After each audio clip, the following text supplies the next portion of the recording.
vavy amin'ny covid-19 tsy misy afa-tsy ny vaksiny ihany ho vahaolana ho ny filomarika ravalomanana.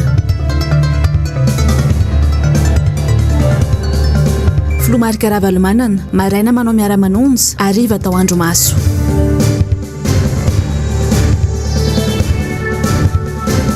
Fanovana ny rafim-pampianarana tsy azo atao tery manta ho ny sekoly tsy miankina. Alarobia fafito ambin'ny folo ny volana martsa ny taona 2024 tonga soa indray ianao anatin'ny fotoana ny fampahalalam-baovao ny MBS izao alina izao manolotra ny araba tompoko kilasy tompoko vavy manasanao sahady anaraka ny fotoana ny vaovao hatramin'ny farany. Anomboantsika ny vaovao ary izao alina izao dia niavaka ny fandaharana miara-manonja ho an'ny androany satria dia ny vahiny tamin'izany ny filoham-pirenena teo aloha no sady filohany antoko tiako Madagasikara dia Marika Ravalomanana. Teboka maro moa no nitondrahany fanehoan-kevitra ka isan'izany ny valanaretina covid-19 izay miamorongatra amin'izao fotoana izao. Toy izay indrindra ary mahakasika izay fanadihadiana izay tateriny Asinandriamalala sy Tokra Marla. Miteno azy ny taremarika ofisialy navoaka tamin'ny aina manjerim-panjakana momba ny fivoaran'ny valanaretina coronavirus eto Madagasikara. Raha nitatitra ny voakandroany ho an'ny 12 martsa 2024 misy roa indray no matin'ny valanaretina ary 730 ireo tranga vaovao. Nampatsiahy ny filomarika ravalomanana nadritra ny fivanianany tao amin'ny fandaharana miara-manonja androany fa anisan'ny anjara andraikitry ny mpitondra fanjakana ny miara-vahoaka amin'ny tranga toy izao. Raha ny fahitany zava-misy amin'izao fotoana izao dia tsy misy afa-tsy ny fanafarana vaksiny irery ihany no vahaolana amin'ity arety mandringana ity. Manana vaksiny valo ny fanjakana isafidianana ho hiatrany ny filomarika ravalomanana. Dia ty laza aminareo mihitsy hoe fanahoelana oaingana tsy maintsy miverina amin'ny teniny ireo. Tsy maintsy tsisy alaralahara fa hiverina ireo fa sao dia ampopoly mahatonga tsy hanafatra an'izy. Tsy aloha ve mba milefitra kely na modina tsy hitany aloha izay voateny hafa dia ny ain'olona vonjeny. Ny antony ilana ny président ny république amin'ny firenena anankiray dia telo ihany miaro ny vahoaka amin'ny loza mety hitranga aminy loza be ty ihany ity. Faharoa miaro ny vola ny devise mba tsy hitotokana tsy hanao ohatran'izao vola ny devise ndresako fa tsy ny vola azon-dralahy tefitefena sy amboamboariny ity. Ary ny fahatelo farany dia miaro ny tanitsika tsy alain'ny sasany. Tena reo telo reo ihany zay ny tena rôle lehibe indrindra ho an'ny président. Fa raha vao président tamin'ny 2001 2002 mazava tsara mihitsy ndresany Colin Powell niaraka tamin'ny américaine reto ny lesona numéro 1 arovanao reo vahoaka reo raha ohatra ny danger le olona tsy maintsy vonjena ka zay ny ndraikiny. Ka raha misy super io mbola misy tokony super ambony be ny président mlaza hoe diso be zany manafara vaksiny zao ndana tsoviny ihany ka tsisy ny vola ka inona taetika ndana amin'ny négociation dolo zany aloha fa tsisy minona reo fa tsy maintsy hiverina hifampiresaka amin'ireo OMS reo firenena matanjaka reo ho laza hoe eny ara fa inona ny tokony ataontsika mba azahoana ile vaksiny le fanefitra aza teneny hoe vaksiny raha tsy titeny nareo hoe le fanefitra amin'ity covid satria zay nanana fa mbola tsy vitanay ny anay mbola taraiky be le akiray reto zao misy valo ala izy dia misy vidiny ty tsy le vidiny ninona fa faizatsika amin'ny négocier za zay dia verinareo tsy azo an'io azo an'io fa dia matahatra nareo iresaka amindreo firenendreo tena mila manao vaksiny mila an'le carte de vaccination fa raha zany tsy mahazo mandeha dia za ve dia amelanareo fotsiny otr'izao koa dia rehefa mazy dia laza ty koa dia anjaranao misafidy ny olona rehetra ny andafy tena misongona laharana mihitsy hoe mba ataovy vaksiny fa verina fa dia tena dondrona be koa kareo. Tokony isy ny fanambarana ataon'ny fanjakana ny amin'ny tokony atao sy izay fepetra entitra manomboka izao. Isika raha teo anefa efa hiditra ny ririnina izay voalaza fa vanim-potoana tena mampahery vaika ny aretina. Ny lalana sy ny fanabeazana no anisany antoka ny fampandrosoana amin'ny firenena iray. Ireo sehatra ireo raha teo no nampalaza ny fitondrana ravalomanana ny taona 2024 sy ny taona hatramin'ny taona 2024. Nampatsiahivo ny filoha ravalomanana tamin'ny miara-manonja androany ny mikasika izay fanadihadiana.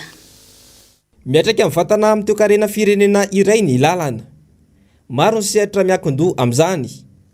Mitaraina andretra amin'izao. Fa sady miteraka tsy fandriam-pahalemana eny amin'ireny lalam-pirenena ireny ny aratsy lalana ka mahatonga ireny fanafiana ireny. Nandritra ny fitoana nitondran'ny filoha Marc Ravalomanana dia natratra iray alina kilometatra latsaka kely ny lalana vita manerana ny Madagasikara. Faindondra raha ny mpitondra tamin'izany ny fanaovana lalana manerana ny Madagasikara izay lalandra mamelona any Madagasikara. Ahoana nampandrosoana Madagasikara? Marina dia marina mihitsy a lay zavatra natao tsy hoe midoka tena hoe lalana ihany ny fotony fampandrosoana. Naiza na roviana lalana ahafahana mitondra ny entana, lalana ahafahana mamoaka ny entana, lalana ahafahana famezivezy. Ka raha ohatra nanampy antsika zareo tao amin'ny Banque mondiale ny FMI dia samy laza nareo mihitsy fa navita 1200 km isa-taona tamin'izany vita goudron 1200 km isa-taona vita dia ataovy ny calcul nandritra ny fito taona fa natratra 9000 km. Tsy nitsahatra mihitsy ny fanaovana lalana dia antaniry Colas zay nanao azy tany sy Bicarte nanao lalana tadidika mihitsy io le eo amin'ny manoloanan'io Saint-Michel itsy fa isa-taona zao dia manana foana dia manam-pahaizana avy any Allemagne tany nalaina dia amboary lalana ty Bicarte ny analay compagnie dia natao koa le ry Anosy be hoe tena ataovy manara-penitra ty dia natao avo be zany lay fondation ty teny aminareo fa nandaniana vola tadidika mihitsy eo amin'ny 125 millions d'euros no nanaovan'ny Colas ny lalana ny ala atao ambony nakany Diego tamin'izany. Gaga iny ve le lalana namboarina lomano le rangaho aiza moa nandrositsika diza ny samy teny am'izao tsika miresaka zao hoe androso Madagasikara dia efa aiza le vision lazao mivoaka malagasy zao ny programme atsika. Ankehitriny dia hita ihany koa fa marary ny tontolo ny fanabeazana eto Madagasikara. Tamin'ity andron'ity filoha ty anefa dia nahazo fanampiana ary fampitaovana ihany koa ny mpianatra malagasy ary betsaka ny zanaka malagasy no niditra nianatra nahazo kit scolaire. Nisy ihany koa ny ady tamin'ny risoriso amin'ny resaka diplôma izay mpianatra tena mahay no mahazo bourse d'études mandrato fianarana tany ivelany. Tsy zarizary tanteraka anefa zany ankehitriny ary manomboka any amin'ny fanabeazana fototra ka hatrany amin'ny ambara tonga ambony. Mahatonga an'ity firenena ity diso lalana dia le fiheverana fa hoe za rery no masy teny eto zay nefa diso ny hevitry maro matakadavitra ary jereo tsara ao anatin'ny firenena any amin'ny 220 antsika azontsika atao tsara maka conseiller zany tao nanana 7 any tsy any conseillerko Allemagne misahana momba ny économie Wolfgang zay ny anarany zao le BNKFW malala tsara zao tokony atao. Nanana norvégianina sahana momba ny environnement dia nisy ny Dean sy Vicette tena responsable fampianarana mpampianatra ny Harvard izy dia izy dao nanao an'ireny leadership zany reny dia be da be ny olona natao zany izy frantsay ny sahana indrindra ny fambolena sy ny fiompiana ina ny tokony atao anaovana an'ireny. Tsy maintsy manana olona professionnel ianao ary raha tsy manana olona avy any ianao miasa eto miaraka aminao eto tsy ho atokisany olona elona be mihitsy ianao vatokisany fa ametrahana olona any hoe Allemand misahana momba ny économie apetrao zany Wolfgang teo izy nandritra taona dia izy mitady-bolana any amin'izay teneniny ihany hoe tena manaraka marina izy eto. Docteur Elsinine mpanolotsaina asina noho ny afatra rehetra ty teny aminareo zany fa raha tsy misokatra tsika fa idinareo ny trany idina ny filazam-baovao idina ny radio izy ianao tapahana ny ianao ihany mamono tenao ianao ihany dia mba taiza zany zao hatramin'izay nale jereo tena mafy amiko amin'izao fotoana zao reo ankizy tsy mianatra. Taloha tsika dia nanao an'le éducation pour tous natao mihitsy zay nandresena lahatra ny ty izy ny mpambatsy vola ny Banque mondiale sy ny norvégiana apio zay fa ny zanakay 13 taona masera andresaka tamiko tany Anosy be président mba jereo fa viravirainy olona fotsiny ny zanakitsika 13 taona dia ny ampiakarina ho lasa 7 taona le fianarana au lieu de 10 taona tamin'izay dia nanaiky zareo norvégiana sy ny Banque mondiale hoe ampitomboana 90 millions de dollars isa-taona mba ahafahana miazona 2 taona andreo ankizy ireo mba laza 12 taona izy vao miala mba tompona ndraiky izy amin'ny tena zany ny politika atao zany tena mafy amiko amin'izao fotoana zao dia reto ankizy mitaraina hoe mba homeo reny boursanay tena mafy mahita azy ankizy avy any amin'ny faritra ny ireo vola kely asa na firy million na firy mille na firy inona ny vola takiny fahafery ny vola lany amreto fahafesana le fitaovana hiaro anao tatitra reo meo reo ny tena mafy amiko mihitsy tena za tsy te hidokadoka ny tenako na hoe anora tena to voatango ah fa lazaiko anareo tsara fa nisy ankizy amanjato nenena lefako tany États-Unis tany firenena tany Norvège tany amin'ny toeran-kafy amanjato ny tanora valo amby folo taona hatramin'ny 12 taona raha lehibe indrindra nisy an'le hoe John Tyson zay tonga teto dia izy mirecruté olona roa isaky ny faritra dia nalefa tany teny aminareo aho hoe manana andraikitra be dia be mihitsy sika mampianatra ny ankizy ary ny olona nianatra tsy mba very mandeha. Ny lazany etaetany manoloana ny fanovana samihafa eo anivon'ny rafim-pampianarana eto Madagasikara ny teo anivon'ny vovonana iraisan'ireo sekoly tsy miankina eto Analamanga no hamarin'izy ireo nandritra ny fanazavana ny entiny fa tsy mety amintsika ilay fanovana vaovao. Nameny Tsovelo Sitraka, Andry Rakotomalala. Fampianarana tsy miankina entitra amin'ny hoavin'ny zaza malagasy hevitra manokana ho an'ny sekoly tsy miankina ary mahafay ny fanehoan-kevitra izy ireo manoloana ny fanovana samihafa eo anivon'ny rafim-pampianarana eto amintsika. Tafiditra ao anatin'ireo fanovana ireo izao ny famadihana ny sokajy taranja ho lasa sokajy SL ary SES raha toka ny sokajy ACD no nahazatra hatramin'izay lasa mandeha any amin'ity izy ny fampianarana hoy ny fanazavana ny entiny teo anivon'ny vovonana ikambanandreo taletsekoly tsy miankina. Tsy mbola mifanaraka amin'ireo fanovana ireo raha teo ny taranja misy eny amin'ny anjerimanontolo. Tsy azo atao tery vaimanta ny fanovana sery izany raha tsy resaka fotsiny afa-tsy ny hoe ny fanohizana fianarana ao aorianan'ny klasy terminale ve efa mifandraika amin'izany sery izany raha eo amin'ny sehatry ny asa no jerena raha ny zava-misy eto Madagasikara dia sarotra ny ivelomana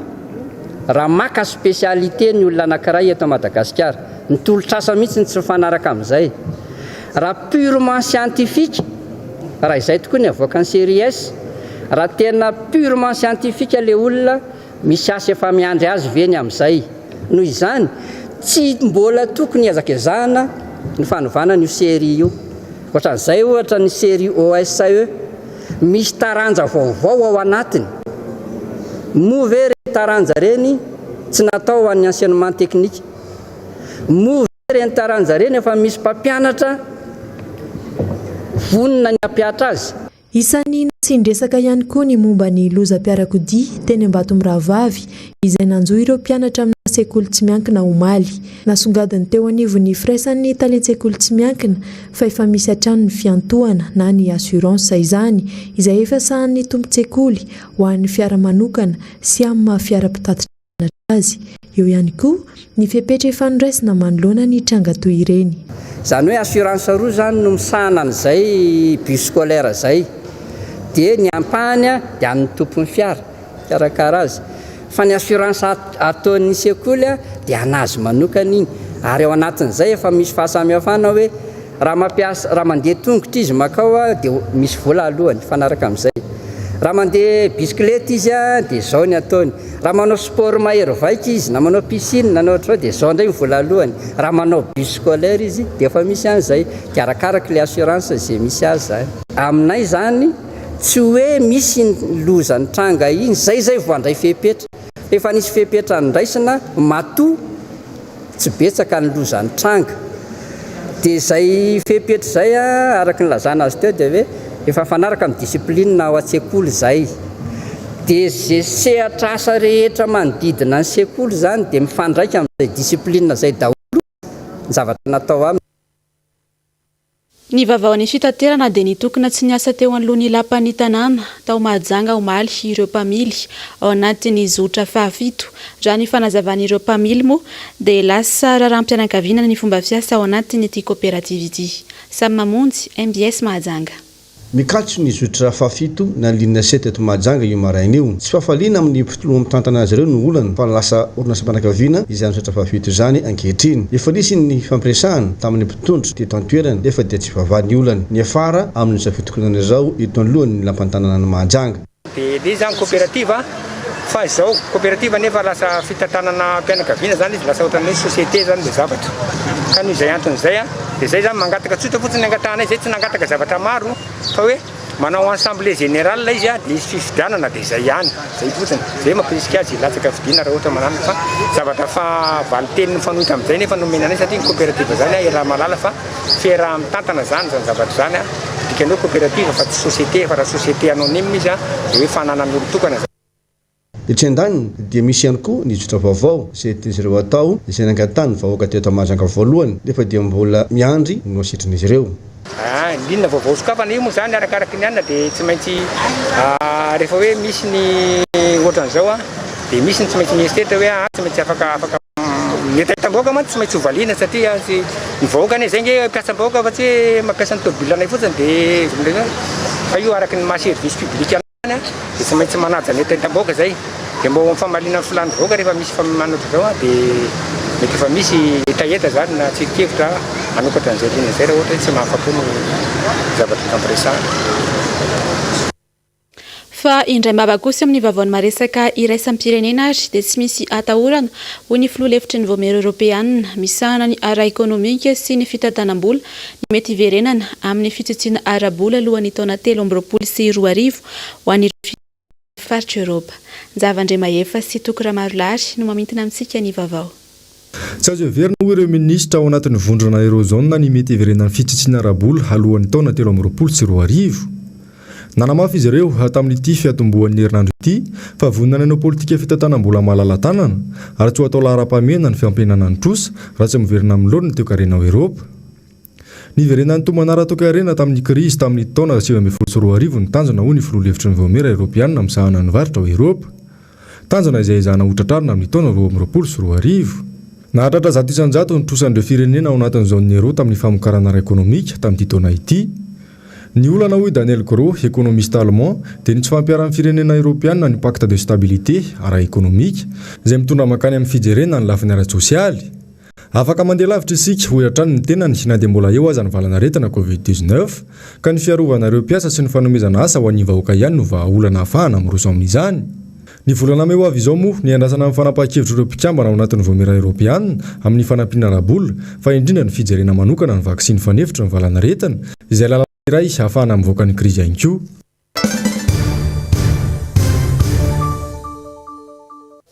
Anisany navohitra ny filoha Marikaramanana nandritra ny fandaharana miara-manonja ho an'ny androany fa tsy maharesy lahatra azy ny fitantanana ny firenena amin'izao fotoana izao. No itsiny hatrany fa tsy araitsy kombakomba anaty ny fitantanana tsisy mangarahara toy izany izy. Asitandria Malala sy Tokora Marolary no mamintina amintsika izay vavao izay. Ny tsy fisiny mangarahara sy ny fiaraha-midinika, ny kolikoly ary ny fanapara-pahefana no manambara ny fahalemeny ny fanjakana very asina amina firenena iray. Miamana lavitra ny fanjakana tsara tatana isika fa manao itsin-dalana amin'ny fanjakana ratsy tatana. Tsy ny kolikoly fotsiny ihany fa ny fanjakana tsy tandalana. Hatramin'ny fiandohan'ny ady amin'ny valana virus teto Madagasikara na hery politika na koa firaisamonim-pirenena dia tsy nitsatra ny takiny mangarahara mikasika ny fiaviana sy ny fampiasana ny teti-polo. Tsy nohon'ny mpitondra fanjakana nefa izany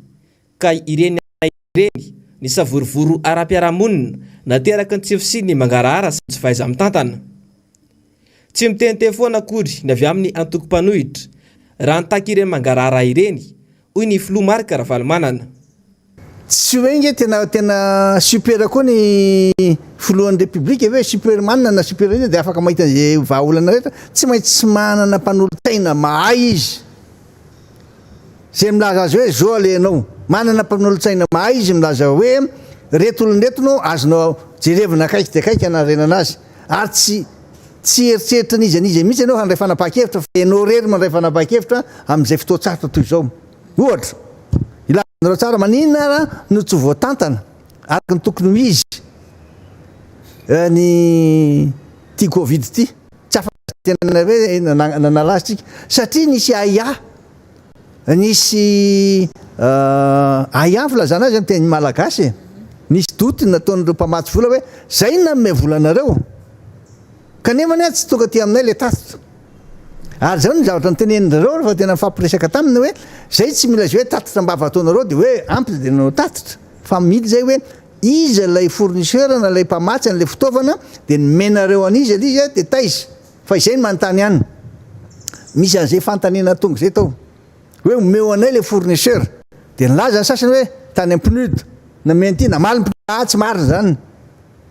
hitako misy zay zavatra zay de nanontaniana an'zareo tany hoe ahoana nyfatsapanareo zavatra taty tsy afaka manome anay an'le profo ry zareo na le liste le fournisseur mividanany an'letana nya zany ny fanarahany an'le hoe mangarahara tsy vitany hoe mangarahara vava fotsiny atao mangarahara fa omeo anay le fournisseur vidananareo an'ity zavatra ty de zay nanontany an'le fournisseur marina ve ty fa tohatra tata aminareo vidina ty ve mividiny le ambulance reny ty ve mividiny le 4x4 reny ty ve mividiny reny le masque reny reny izy zay ny atao hoe mangarahara mafantatra viny le zavatra ny fehviny ary nampiasaina ta ile izy ary efa aveo nanahoana mivokatra azo entitra noho ny lazan'ny filomarikamanana atrany fa tsy iditra ary tsy afaka ny iditra anatin'ny fiaraha-mitatana izy ireo noho ny tsy fisiny ny mangarahara eto Madagasikara. Zay matoka hoe tsy ary tatana zany mihitsy fa tsy tompona ndraiky tsy tia tsokombakomba am'izany satria zay hoe mangarahara zany tena mangarahara ohatran'ny fitaratra zany ny nareo paka voalohany mivory androany tamin'ny folo matsinomaly zany ny RMDM rehetra ngamba amin'ny 5,9 tonga teo de nilaza fa hoe tsika tsy mitady toerana zay tombontsoa mivahoaka de tavintsika izay maso mivahoaka tsika tsy mandeha makatsina makaroa ka voafitaka na sanitra mivava tafiditra anatin'ny fandrika ataon'ny sasany raha misy fanapaha-kevitra ho raisina de tsy maintsy reto aby no resahana miresaka aminareo député zay solom-bavam-bahoaka de miresaka ny RMDM zany zay ny filohany ary indrindrindrindra miresaka indrindrindrindra koa mivoaka alohany andraisana fanapaha-kevitra zany hoe miara mitatana zany anie de miara mimbonantoko hoe tompona andraikitra ianao ny zavatra misy tompona andraikitra ianao le lalana misy piscine ry tompona andraikitra ianao tsy fampiazana fitatanana ny Covid de tsy maintsy lanjalanjaina tsara zany fa izao kosa tokony ho fantatry ny malagasy rehetra tsy hoe izahay any RMDM na ny TIM na ny HVM na ny zay mpikambanao anatiny mandatsy andray anjara tsy izay mihitsy le izy fa move tena anana fahavononana volonté hoe iova ny fomba fitantanana zany miara tompona andraikitra de izy ny tatana ianao ety miandry fotsiny de miara nitatana hoe tompona andraikitra anao tsy tady toerana mihitsy nitedaviko mitedaviko amintsika amresaka zao fiarovana ny olona miainy aloha zay mitedaviko ary tsy amelako fa tsy maintsy hitady an'izay faharoa mitady zay sakafo hoanin'ireo marefo de marefo tsy manan-kanina le aniny fahatelo tsy maintsy mitady zay zavatra atao rehetrarehetra amin'ireo mpamatsy vola sy ireo tompona andraikitra reo hoe dojerenareo fotsiny ve Madagasikara ao anatin'izao krizy zao nefa manandritra ny mondialisation ny économie teo noho nzay tratra fahasairana avelanao eto zay diteny izy ka tsy zahay any mamelanareo rery finareo no mandeha any amin'ny lalana tsy izy zay resakafo zay de nilaza tamin'drareo fa maninona no ataonareo gotagototra an'iny vola miditra tsy miperaka tsara le fampatokisana tsy tokony reny no izy zay ka raha misy any milaza fa hoe mpikambana anatin'ny RMDM de hiditra amin'ny fiaraha-mitatana azy ny azy ary manala tena tsy ao anatin'ny RMDM intsony izy izy raha vao miteny de tsy izy tsony iny raha mbola tsy mangarahara ny fitantanana de tsy hisy vokany na inona ny fanampiana azo avy any ivelany tsy hita pesipesena ny arena eto amintsika nefa isika ihany no ahantra mangetaeta ambony lakana ny vahoaka malagasy ary lasa firenena mahantra fadiranovana ny firenena noho ny fanjakana raha tsy tatana fa novalian'ny filomarika Ravalomanana androany ny vaovao diso na ny tsao inina ahely fa manao tohatra fiakarana ny vahoaka ny tenany nazava ny valikafatra fa fitiava-tanindrazana nombaiko azy Asinandria Malala sy Tokira maro lahatrany fandemetsaina sy fanelezana vaovao tsy marina sisa no hitan'ny mpitondra fanjakana atao manoloana ny amariny vahoaka mpanara-diso mpanaraka ny mpanohitra eto Madagasikara maro ireo olona efa tapa-kevitra ny anarany mpanohitra no izao zava-misy eto amin'ny firenena izao ary misy ihany koa ireo mbola misalasala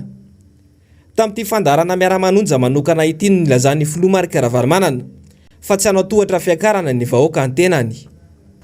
aka zay andro sisa iainako mbola men'Andriamanitra efa nilaza aho fetiko anompona ary mbola misy koa fano aminareo tsy vety ny fanantenako ka raha misy ny teny ihany nilaza zany hoe manipule tsy manipule anareo mihitsy ary tsy mangataka rembolanja aminareo fa raha manana ry me inona ny tokony azo atao fa tsy rary ny loatra zao mahita hoe ny vola $1 na €1 dia efa mahatratra any amin'ny 4,000 na 5,000 kely anoany 25,000 5,000 zay a 5,000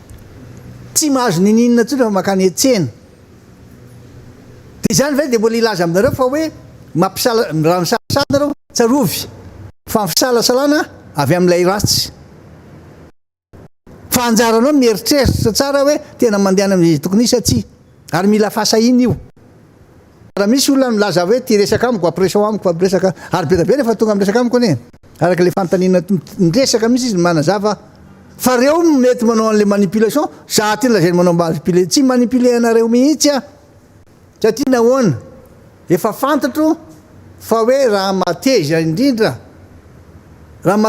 ny olona fa efa mihoatra ray amin'ilay ary efa mateza be zany zao fa ataovy aloha zay afahanareo miasa miaraka zay ny tena fambiasana miasa miaraka satria tsy vitan'le hoe zay mpanohatra fa mpanohatra vava fotsiny efa tokoa marina tena marina mihitsy nareo hoe misy ihany ny tahotra ma olombelona fa rehefa mirahina tsara miseho tsy afaka maka izy ireo fa zay mantsy zao nangalako antoko tsara miresaka amin'izareo any amin'ny Nations Unies firenena mikambana fa tena tsy azo atao tokoa ve ny maneho hevitra ny an-dalambe olona lazahoana ety raha izay tafa tsy faneho-kevitra nataon'ny filomarika Ravalomanana izay no atao bangi-tokana dia mazava fa mbola vonina hatrany ny tenany anafitra ny malagasy izay tafalatsaka anatin'ny fa dia mitoetra ny kosa ny raha-matahora ataon'ny fanjakana amin'ny filomarika Ravalomanana io tolakandro mantsy dia tazana teny amin'ny trano fonenany teny Faravohitra mpitandro ny filaminana niaraka tamin'ny fitaovam-piadiana teny an-toerana mitatitra amintsika ny andindinina izay vaovao izay Injavandriamahefa sy Andry Rakotomalala tokony tamin'iray ora tolakandro teo hita sy tazana teto ivelan'ny trano fonenana amin'ny filomarika Ravalomanana ireto mpitandro filaminana ireto miaraka amin'ny fitaovam-piadiana araka izao hita amin'ny sary izao dia eto amin'ny vavahady mihitsy izy ireo no mijanona ary tsy lavitra eo ny fiara-mitondra azy ireo raha nanontanianay mikasika ity zava-misy ity moa ireo mpitandro filaminana dia nanamary izy ireo fa patrono nataony satria misy trano-mpanjakana eny amin'ny manodidina etsakilany nanamafy ireo mpiambana ny trano fonenana amin'ny filomarika Ravalomanana fa nisy ny fisavana sy ny fakana sary nataon'ireo mpitandro filaminana ireto izay mivoaka sy miditra ny vavahady dia mipetraka amin'ny fanontaniana manao hoe tena patro tokoa ve no natao sa kosa totandroka tsy vao zao mantsy no nisy ny trangan-javatra tahaka izao raha tsy ilaza fotsiny tamin'ny 9 febroary izay nanantanterahana ny fitsangatsanganana teny Amerika Asinina nanaovana andro maso ny tranon'ity filoham-pirenena teo aloha ity ka tsy nahafahany namonjy ireo mpiara-dia azy teny Amerika Asinina izany raha tamin'ny taon-dasa ihany koa ny alahady 9 novambra teo nandritra ny fankalazana ny 15 taona teny amin'ny FJKM Soavinandriana dia natao andro maso hatreny am-piangonana ny tenany izao zava-misy izao dia mbola manamafy ny tenin'ny filomarika Ravalomanana androany tamin'ny miara-manonja fa lasa fitaovana politika ny mpitandro filaminana midika ve fa raha isaky ny mikasa ny hevitra ny filomarika Ravalomanana dia amerana mafy toy izao fa nisokatra androany teny amin'ny CCI Vato ny fivoriana tsy ara-potoany anteny miaram-pirenena ahatra 12 andro izany ka ny 17 ny volana Martsa no ifarana miisa 4 moa ireo lahadinika hodiniana amin'izany Razafy Mahenina sy Mathieu Prince tsy araka ny filazana amin'ny fitondrana zava-misy marina ny fotony mena natiolana sarobana amin'izao ireo tompony andraikitra isan'isany manomboka ny filohatra ny fokotany ny krizin'ny Covid-19 izay ahitana trangazato mahery isan'andro ireo fitakiana syndikaly samihafa ny tsy fanomezana vatsim-pianaram-pianatra izay ambaran'ireo mpanao politika sasany vavokatry ny tsy fanana fanjakana vola dia ilaina tokoa ny traikevanareo teknisana isan-karazany na ara-pahasalamana zany na ara-toekarena zany ama an'ireo olana vaovao amin'izao fotoana izao fa ao koa ireo olana lasa zany tanazy ny fandimana teto toy ny olana jenama olana kraoma sy ireo fitakiana syndikaly isan-karazany fa akoatr'ireo dia mba asiana resaka ihany koa ity olany anjerimanontolo momba ny vatsim-pianarana ity mba jerena taitra anareo tokony andraikitra isatsikazana fa saonara ny tanazy fa ka misy 4 ladiniandro sombam-boaka mandritra ny 12 andro eny amin'ny CCI Ivato. Ny laza moa avy amin'ny tokotiko Madagasikara fa andray anjara mavita zany ary hitondra neviny na vitsy anisa aza. Nitondra fanazavana mikasika ny olona tokony hipetraka eo amin'ny toerana mpikambana eo anivo ny fitsarana avo momba ny raharaham-pandrenana na ny HCC ny filohan'ny sindikana mpitsara malagasy ka no amafisiny bebe kokoa ireo dingana tsy maintsy arahina eo amin'ny fanatanterahina ny fanolorana ireo olona sivy andrafitra izany androm-panjakana izany. Nambintsovelo sitraka Andry Rakoto Malala. Tsy azo dikaina ny lalàna mifeny fanolorana ireo olona sivy andrafitra ny fitsarana avo momba ny lalam-panorenana na ny HCC izany, hoy Clément John, filohan'ny SMM raha nanontaniana ny mikasika ity androm-panjakana ity. Bon, ny lalàna mifehiny HCC madididitsy volana 2001-003 tamin'ny 18 novembre 2001. Io zany lalàna fejoro. Io lalàna io mametraka fa hotendrena ao amin'ny fitsarana avo momba ny lalam-panorenana dia tsy maintsy olona manana fahazarana ampy amin'ny asa-pitsarana mikasika ny fitondrany raharaham na izy mpisolo vava na izy mpampianatra amin'ny fampianarana ambony mikasika ny lalàna na ny fitondrany raharaham-panjakana. Ny système français amin'ny mambarany filan-kevitry ny lalam-panorenana zareo na conseil constitutionnel dia zay ny olona avy président de république dia tonga dia membre des droits amin'ny conseil constitutionnel. Zao zany ny François Hollande membre ny conseil constitutionnel. Raha ny mikasika ny dingana isaky ny androm-panjakana eo amin'ny fanolorana izay hosolitenany indray dia efa ao amin'ny dingana voalohany amin'ny fanatanterahana izany izy ireo raha ny fanazavana. Ho an'ny eo anivon'ny CSM zao dia mifarana ny 7 ny volana Martsa izao ny fandefasana antota taratasy ahafahana mirotsaka fidiana ka ny 20 ny volana Martsa ny fifidianana. Miankina amin'ny tapaka mandritra ny fivoriana ataon'ireo solombavambahoaka kosa ny eo anivon'ny anteny meram-pirenena ary toy izay ihany koa ny eo anivon'ny anteny meran-doolona raha ny fanazavana. Hatreto zao tsika mbola tsy mahafantatra hoe na ny Assemblée nationale zao manomboka rapitso vao mametraka ny misokatra ny fametrahana antota taratasy dia ny an'ny Sénat mbola tsy fantako hoe manomboka ovina. Donc zany raha farana 12 andro ny fivorian'ny anteny mera dia 17 androany izy manomboka mivory dia mifarana amin'le 29 zany. Zay le 12 jours anatin'izay zany na zareo mifidy. Araka izany miankina amin'ireo dingan'ireo no hafantarana na ny fotoana ametrahany eo amin'ny toerana ireo mpikambana vaovao andrafitra ny HCC na ny fotoana anombohan'ny fotoam-piasan'izy ireo izay mbola mijanona ho baraingo hatreto. Fa daty mirakitra tantara ratsy ho an'ny Malagasy sy ny Madagasikara ny daty androany fa 17 ny volana Martsa hatramin'izao tokoa mantsy tsy mbola tsy tafarina ny firenena ary latsaka anaty fahantrana ny vahoaka Malagasy. Ramanomenjanahary Manorandre Malala. 12 taona androany 17 ny volana Martsa ny namindrany ny filoha Marc Ravalomanana fahefana tamin'ny tafika rehefa ny amafy ny tsindry tamin'ny fanonganam-panjakana ny taona 2020. Tao anatin'ny lahateny nataony tamin'izany ny filoham-pirenena Marc Ravalomanana dia nilaza tamin'ny vahoaka Malagasy ny mombamomba ny fanonganam-panjakana misy teto Madagasikara sy ny fikasany iverina antanindrazana tsy ho ela. Noho izao fisavorovoroana misy tsy fitovim-pijery na eo anivon'ny folo alin-dahy na eo anivon'ny olom-pirenena. Zava-dehibe loatra nefa ny famerenana aingana dia aingana ny filaminana sy mba ahafahana miasa miaraka nandinika aho na makafaka lalina ny toe-javatra misy eto Madagasikara ankehitriny. Tiantsika loatra ty firenena malalalantsika ity ary samy malagasy sika menakavy samy tia tanindrazana ary samy mitady izay hahasoa ity firenena ity koa tenaiky fa ampahendrena ny fanapahan-kevitra ho raisiko dia ny fandravana ny gouvernemanta ary ny fanolorana amin'ny fahefana ananganana directoire militaire. Taorian'izay dia rava ny fitondrana ara-valomanana ary voatery nitsomponenana tany Afrika Atsimo ity filoham-pirenena teo aloha ity ny fa 17 ny volana Marsa 2024 rehefa voatery nametra-pialana ka nanome izany ho an'ny miaramila. Izay fa efana izay anefa dia ny Andry Rajoelina sy Norbert Lala Ratsirahonana amboletra tamin'izany fanongana mpanjakana nisy teto Madagasikara nanomboka teo nolavy ny fianakaviam-be iraisam-pirenena izany fanjakana nijoro tamin'izany fotoana izany ary raha antsika nahalala fa dia ady sy tolona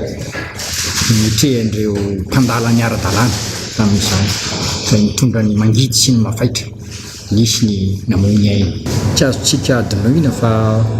nosaziana ireo olona 7 tao anatin'izany fanjakana izany tamin'ny fotoanandro. 12 taona aty aoriana ny mpanongana no mitondra ankehitriny mitondra makaiza ilay fanonganana angamba tsika rehetra samy miara-manaiky fa tsy nisy na kely ary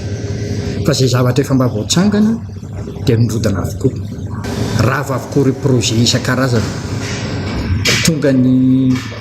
tsy fisinasa ary mandrakaiky ity dia mbola tsy tafarina izany rehetra tsy moramora akory no manarina an'izany famerenana ny fatokisan'ny iraisam-pirenena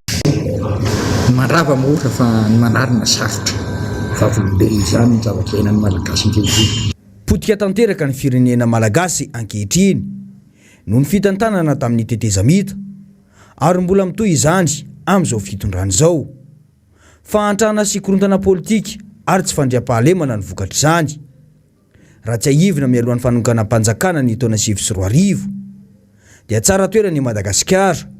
teo amin'ny sehatra iraisam-pirenena laharana fahatelo amby 20 amin'ny 20 isika tamin'ny resaka fahantrana ny taona 2024 ary fahadimy amby 20 tamin'ny ady amin'ny kolikoly lasa faraiky amby 50 sy fahatelo amby 30 tamin'ny ady amin'ny kolikoly ny taona 2024 ka hatramin'ny taona 2024 fahadimy amby 20 amin'ny 20 mahantra indrindra ary fahavalo amby 50 amin'ny resaka ady amin'ny kolikoly aty amin'ny taona 2024 sy ny taona 2024 ohatra iray ihany koa 7.9 ny tapiakarany ny toe-karena na ny taux de croissance teto Madagasikara tamin'ny taona 2024 ary tahirim-bola vahiny manodidina ny 2 miliara dolara no tao amin'ny banky foibe ny Madagasikara mialohan'ny nialany filoha Marc Ravalomanana teo amin'ny fitondrana ny taona 2024 raha refesina amin'ny lafiny sosialy sy ny toe-karena dia nitsotsoroka foana ny fiainandra malagasy taorian'ny fandraisan'ny Rajoelina ny fitantanana ny firenena indrony sesy dia ny taona 2024 sy ny taona 2024. Tapitra tombogasy tomboko vavy ny vavaony MBS tamin'izao alina izao nkasitraka anao tany an-tokantrano tany ary nanaraka izany hatramin'ny farany sy mametraka ny veloma mandra-pitafa ho amin'ny manaraka indray ny tenako.